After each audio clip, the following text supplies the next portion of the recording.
irmãos, mas eu queria aproveitar esse último sábado Aleluia. para chamar a atenção da igreja, dos irmãos, para aquilo que é o nosso desafio de viver o Evangelho no século XXI. Eu digo com muita preocupação, com esse momento que as igrejas estão a viver. Por quê, pastor? Jesus, quando ele se apresenta falando com seus discípulos na quinta-feira à noite, lembra-se? João 13, 14, 15, 16, 17, está retratando quinta-feira à noite. Sexta-feira ele vai morrer. E ele, no seu tempo com seus discípulos, Aleluia. ele vai instruí-los, orientá-los.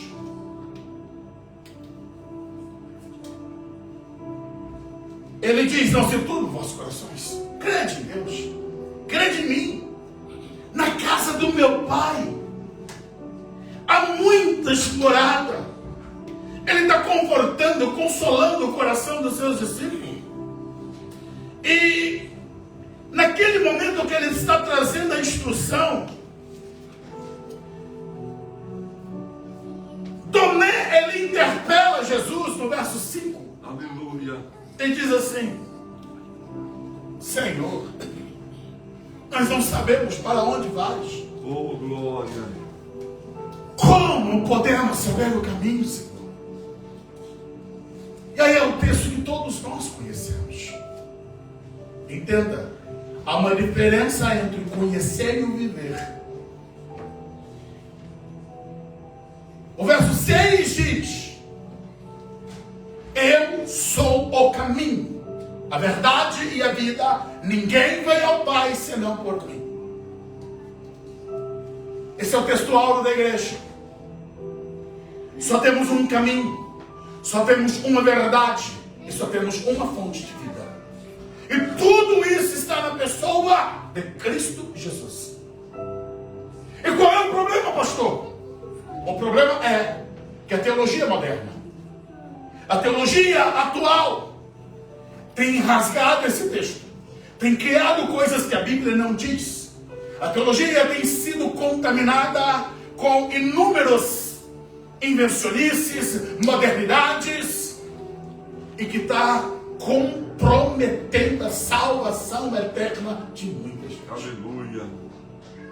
Eu tenho reiteradas vezes pregado, e eu dou a minha alma na pregação, e eu digo para a igreja: se você não estudar a palavra, você corre risco de ser enganado.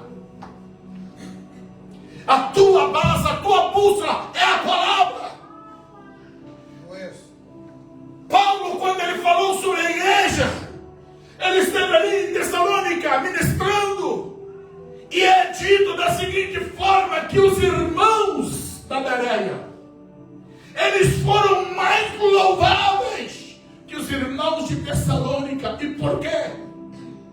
Porque eles contribuíram mais, porque eles cantaram melhor. Não, irmãos, porque eles conferiam tudo pela palavra. Você não pode sair comendo qualquer alimento, ouvindo qualquer coisa, Aleluia. absorvendo no teu coração, sem passar pela peneira da palavra. Tem que ter o crivo da palavra de Deus. Como igreja Assembleia de Deus, nós cremos nos dons, a contemporaneidade dos dons. Não somos cessacionistas. Não cessou os dons permanecem. Todos os dons têm que passar pelo crivo da palavra. Aleluia. Deus não vai inventar nada novo. Deus não vai trazer nada novo que não esteja na sua palavra. O neopentecostalismo, eu poderia falar aqui de diversos problemas, mas eu vou começar batendo conosco. Vou cortar na carne. O neopentecostalismo tem trazido inúmeros danos. Por quê? Porque não tem sido a base, mas a palavra. Chega a ser arrepiante olhar como algumas igrejas estão sendo regidas e como crentes estão regindo a sua vida. Irmãos, em nome de Jesus, se você quer ir para o céu, você só tem Jesus como caminho. Tem que largar. Infelizmente foi criado agora um bando de amuletos espirituais. Parece que crente está virando macumbeiro, com tanta mandinga, com tanta coisa.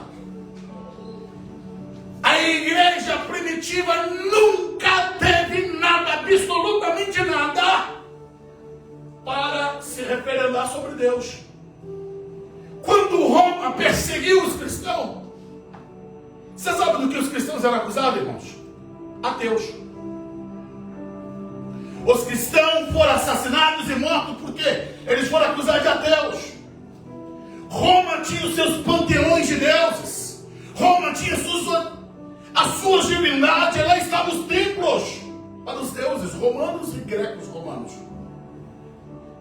E quando perguntavam ao cristão, cadê teu Deus? Meu Deus está no céu. Tá, mas cadê a imagem dele? Não temos. Onde está o templo? Não temos. Recebemos ele pela fé. O nosso Deus é o Deus invisível e caminhamos pela fé. Então não dá, querido, para você hoje caminhar em uma fé que você tem que ter objetos. E isso tem se tornado uma lástima imensa.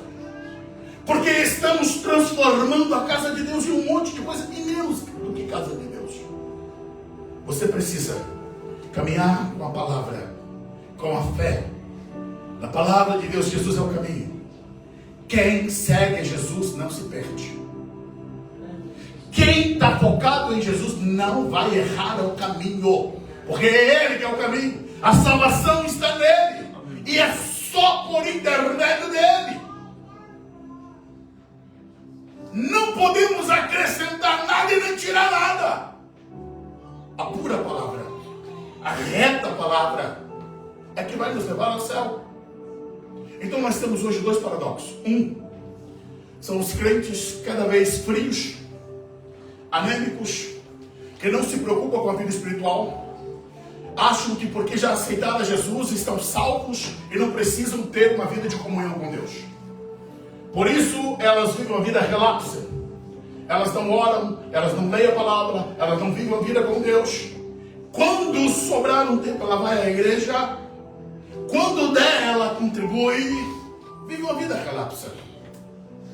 É o crente frio, não é nem morno, já está frio. Mas por outro lado, irmãos, nós temos essa mornidão, onde a palavra de Deus é deixada de lado, onde os princípios de Deus são deixados de lado. E são introduzidos no núcleo da igreja coisas que não estão na palavra. Faço questão de ler. Quando Paulo ele escreveu para o seu filho na fé, Timóteo, dando as suas orientações pastorais, na sua segunda carta a Timóteo, capítulo 3, Paulo ele disse para Timóteo: olha, Timóteo,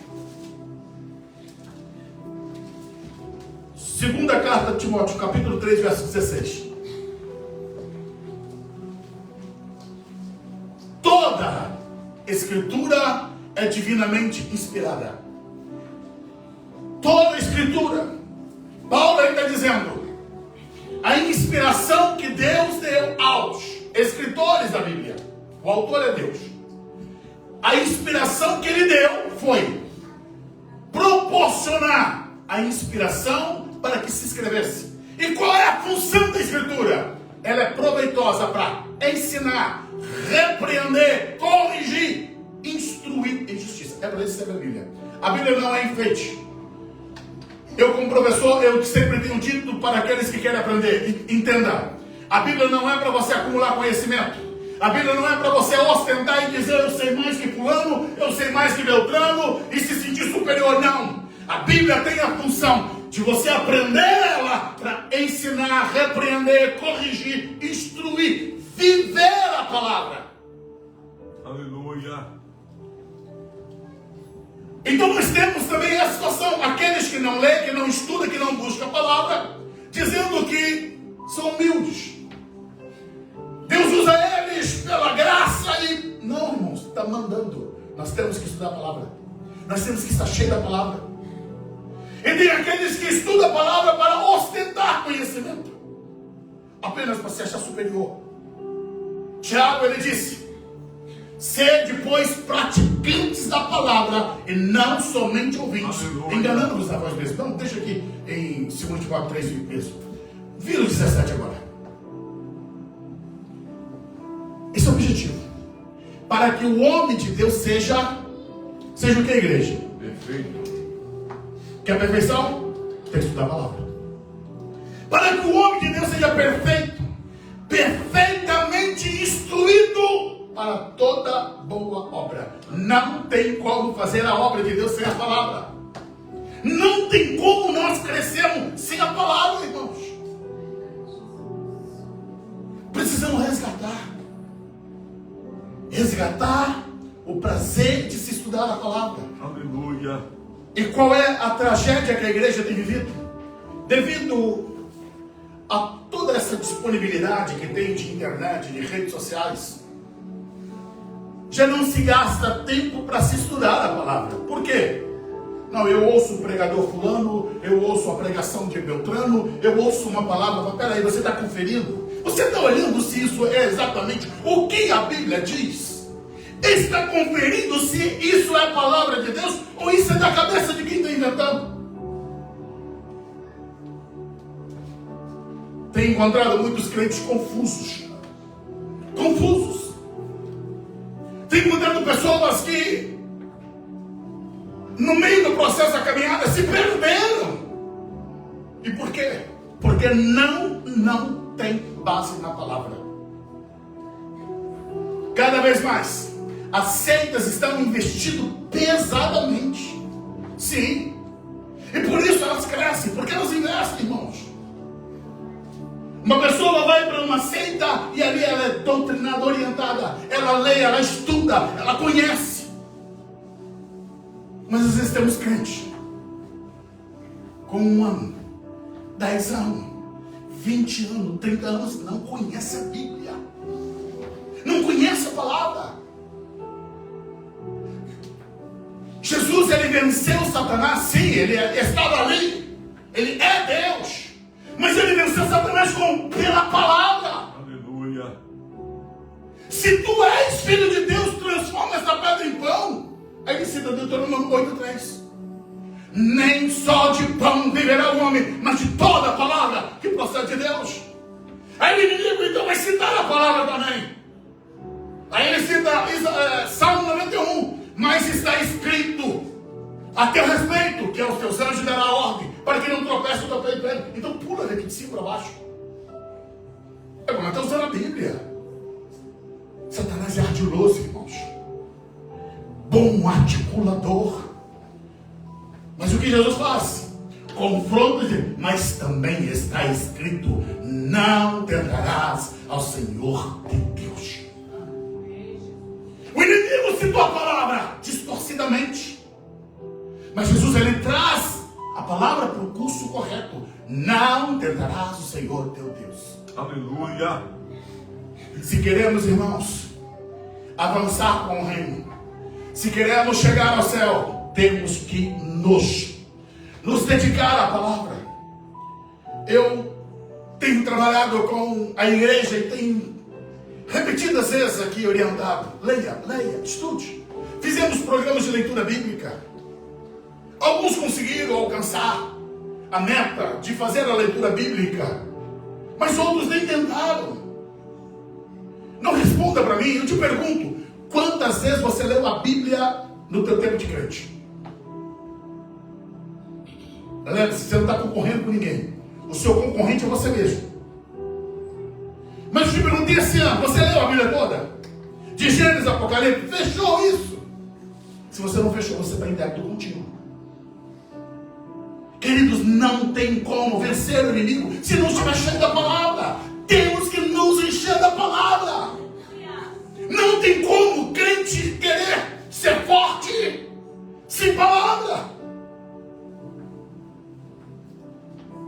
Hebreus 4:12 diz que a palavra de Deus ela é viva, ela é eficaz, ela é mais penetrante do que qualquer espada de dois gumes.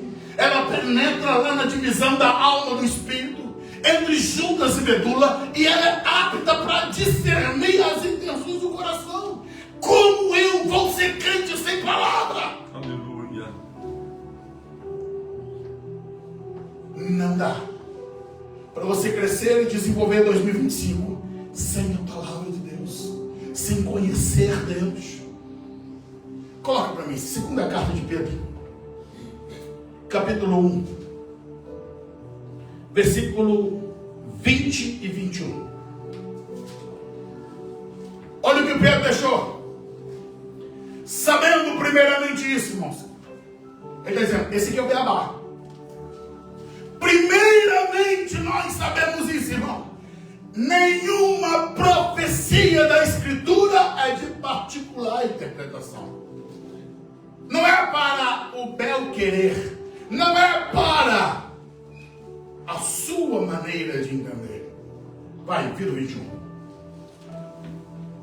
Porque a profecia nunca foi produzida por vontade de homem algum.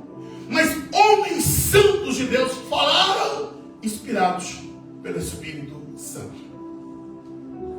E o que eu preciso aqui, para terminar, irmãos, uma grande advertência.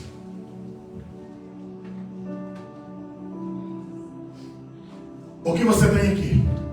66 livros. 27 livros no Novo Testamento. 39 livros no Velho. E se eu perguntar para você hoje, existe hoje, pastor, alguma palavra inspirada pelo Espírito Santo para ir além daqui? Tem, igreja? Não. Não tem. E é por isso que as pessoas estão se perdendo. Porque eu tive uma revelação, eu tive uma visão, eu fui arrebatado. Se não passar pelo crivo da palavra, se não passar pelo crivo da palavra, não serve. Não serve. Coloca Gálatas 1:8. Entenda. O apóstolo Paulo, ele escreve para a igreja da Galácia. E aí, ele vai doutrinar essa igreja. Ele vai ensinar como eles deveriam se comportar no entendimento da palavra, daquilo que ele estava orientando, instruindo, daquilo que ele estava trazendo como ensino. E para mim esse texto, irmãos, de Gálatas, quando ele procura advertir aos irmãos ali, para nós hoje é o alerta. Sabe quando seu carro dá problema? E que você tem que botar as luzes para piscar? É isso que Deus está querendo dizer para a igreja hoje. Aleluia. Liga o teu alerta. Tem perigos pela frente. Paulo, ele traz então, bota o 7 anteriormente.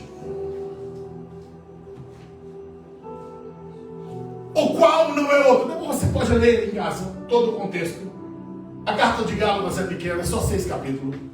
E você vai entender o que Paulo está falando para a igreja. Olha o que ele diz. O qual não é outro. Mas há alguns que vos inquietam e querem transtornar o evangelho de Cristo. Entenda, irmãos. A igreja está começando. É lá no início. É 2000 anos atrás. E lá já estava o inimigo tentando distorcer, contaminar a igreja. Então ele nunca desistiu disso. Qual foi a arma que ele usou no Éden? Perverteu o que Deus disse. Foi assim que Deus disse. E ele derrubou Eva por ela não guardar a palavra. Quando ele atacou Jesus, novamente a palavra. E Paulo agora está dizendo, olha, tem alguns que querem transtornar o evangelho de Cristo. Vira agora o 8. Aí Paulo diz, mas, quer dizer, entretanto, todavia, irmãos, ainda que nós, olha o que Paulo está dizendo. Ainda que nós, eu apóstolo, qualquer apóstolo, ou até que um anjo do céu vos anuncie outro evangelho, além do que foi anunciado, seja anátema, seja maldito. evangelho é um só. Não tem nada novo. Cristo Jesus morreu por nós. Cristo Jesus é a oferta salvífica em que nós recebemos o perdão do nosso pecado e chegamos ao céu. Paulo está dizendo ainda que um anjo descer do céu, se anunciar o evangelho diferente do que foi anunciado, seja anátema, maldito.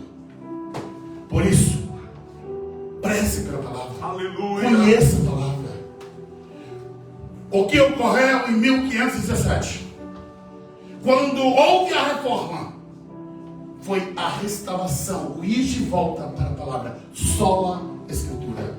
Sola Escritura. Tem que ser esse lema teu. Eu vou ficar com a Bíblia, eu vou ficar com a palavra. Não importa o que os teólogos estão dizendo. Estão dizendo que tem que reformar a palavra, estão dizendo que tem que inovar. Não. Fique com a palavra de Deus. Se coloque de pé. Oh, bendito é o nome do Senhor, aleluia. Louvado é o teu nome, Jesus Cristo, graças a Deus. Na terça-feira nós estaremos aqui a partir das 21 horas, irmãos, fazendo o nosso último culto de 2024. E haveremos de introduzir 2025 na presença de Deus, cantando e adorando o Senhor. E amanhã, às 19 horas, estamos aqui para cultuar ao nosso Deus. Pai eterno e bendito, obrigado pela tua presença, obrigado pelos louvores entoados, obrigado por cada irmão que compartilhou a palavra. Ó Deus, despeça-nos debaixo da tua bênção, leva-nos debaixo da tua paz para os nossos lares. Eis-nos aqui, Deus, para viver o teu propósito, o teu querer. Esconde o teu povo em ti, livra-nos, ó Deus, das armadilhas de Satanás. Assim oramos a ti, ó Deus, em nome do Senhor Jesus. Amém. Glória a Deus. Estenda as tuas mãos assim. Que o grande e eterno amor de Deus, que a graça infinita do nosso Senhor e Salvador Jesus Cristo, e que as doces consolações do Espírito Santo permaneça sobre toda a igreja do Senhor, desde agora e para todos sempre. Todos digam comigo, amém. Amém. Que Deus nos abençoe. Vai em paz, vai na bênção do Senhor, em nome de Jesus.